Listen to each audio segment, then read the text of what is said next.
ಹೆಬ್ಬಾರ್ ಅವರು ಸೇರ್ಪಡೆ ಅವ್ರ ತೀರ್ಮಾನ ತಗೋಬೇಕಲ್ವಾ? ನೀವು ಆಹ್ವಾನ ಮಾಡಿದ್ದೀರಾ ಯಾರಿಗೆ?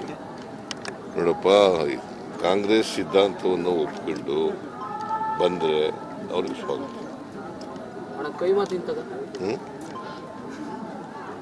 ಏನಪ್ಪ ಕಾಂಗ್ರೆಸ್ನಲ್ಲಿದ್ದರು, ಬಿಜೆಪಿಗೆ ಹೋಗಿದ್ದಾರೆ, ಈಗ ಬೇಸರ ಆಗಿದೆ ಅಂತ ಹೇಳ್ತಾರೆ. ನೋಡೋಣ.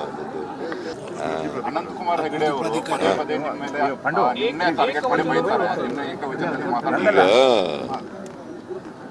ರಾಜ್ಯದ ಅಭಿವೃದ್ಧಿನ ಮಾಡೋರು, ಕ್ಷೇತ್ರದ ಅಭಿವೃದ್ಧಿಯವರು ಯಾರು ಮಾತಾಡಲ್ಲ. ಹಿಂಗೆ ಭಾವನಾತ್ಮಕ ವಿಚಾರಗಳನ್ನು ಮಾತಾಡೋರು ಯಾರಪ್ಪ ಅಂತಂದ್ರೆ ಜನವಿರೋಧಿಯಾಗಿರ್ತಕ್ಕಂಥವ್ರು ಮಾತಾಡೋದು ಅಷ್ಟೇ. ಈಗ ನನ್ನ ಮೇಲೆ ಏನಂತ ಮಾತಾಡ್ತಾರೆ, ಏನಂತ ಮಾತಾಡ್ತಾರೆ? ಅವನಿಗೆ ಸಂಸ್ಕೃತಿ ಇಲ್ಲ ಅಲ್ವಾ? ಸಂಸ್ಕೃತಿ ಇದ್ದವ್ರ ಜೊತೆ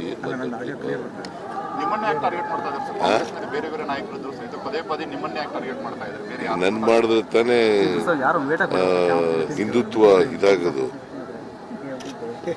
ಅವರು ಹಿಂದುತ್ವವಾದಿಗಳು ಜೊತೆಗೆ ಮನುವಾದಿಗಳು.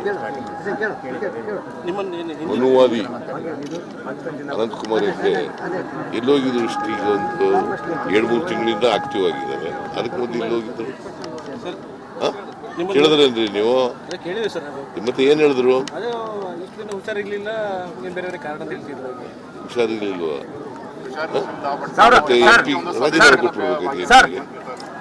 ಅನಂತಕುಮಾರ್ ಹೆಗಡೆ ಅವರು ಆಕ್ಟಿವ್ ಆಗಿದ್ದೆ ನಿಮ್ಗೋಸ್ಕರ ಅನ್ಸುತ್ತೆ. ಯಾಕಂದ್ರೆ ಅವರು ಬರೇ ಕಾಂಗ್ರೆಸ್ ವಿರುದ್ಧಕ್ಕಿಂತ ಅವರು ಮಾತಾಡ್ತಾ ಇದ್ದಾರೆ. ಲೋಕಸಭಾ ಸದಸ್ಯರಾಗಿ ಆಕ್ಟಿವ್ ಆಗಿಲ್ಲ ಅವರು. ಹೌದು, ನಿಮ್ಗೋಸ್ಕರ ಆಕ್ಟಿವ್ ಆಗಿದ್ದಾರೆ. ಸಂತೋಷ. ನೀವು ಅಂತಿವ್ರನ್ನ ಆಯ್ಕೆ ಮಾಡಿದಿರಲ್ಲ, ನೀವು ಆಯ್ಕೆ ಮಾಡಿದ್ದೀರಿ. ಕೆಲಸ ಮಾಡದಿದ್ದವ್ರನ್ನ ಆಕ್ಟಿವ್ ಆಗಿಲ್ಲದವ್ರನ್ನ ಆಯ್ಕೆ ಮಾಡಿದ್ದೀರಿ.